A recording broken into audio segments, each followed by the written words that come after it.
Hey guys, it's Dylan from Plaid, and today we're going to talk all about the FolkArt Drizzle paint spinner.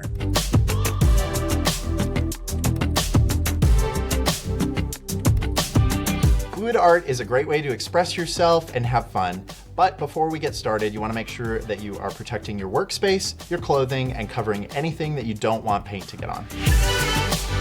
Now this spinner is one of my essential tools in the studio. It's just all around a great tool to have. So let's go ahead and talk about a few different ways to use it. The first thing we're going to do is cover our spinner with some aluminum foil. Next is to grab our canvas. So I'm going to place this on my spinner.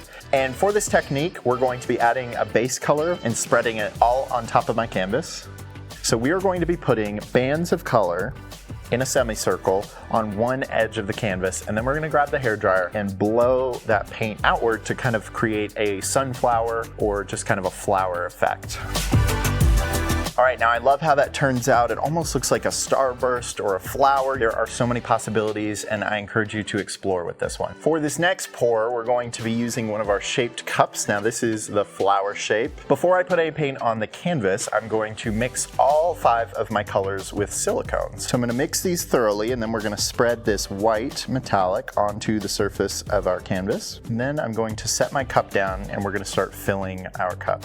And then we're gonna grab our flower cup. So I'm gonna try and center this. Now we're going to add our colors. So I'm going to be alternating between colors, and then I'm just gonna lift my cup gently and let those colors come out until I've got a nice even spread. I'm gonna pause for a second and grab my torch and get rid of some of these air bubbles and start to see some of these cells form. And then I'm going to resume filling my cup.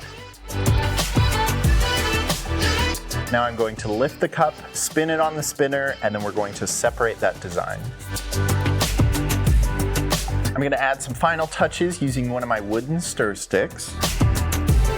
I love how this turned out, so now let's head outside and try some classic spin art. Now this technique may be the best known use for a spinner. Okay, so I'm going to start by just putting a few drops of paint on my canvas, and we're gonna start to spin, and we're gonna add paint, spin our canvas, add paint. You can see how you can just keep building color until your entire canvas is covered.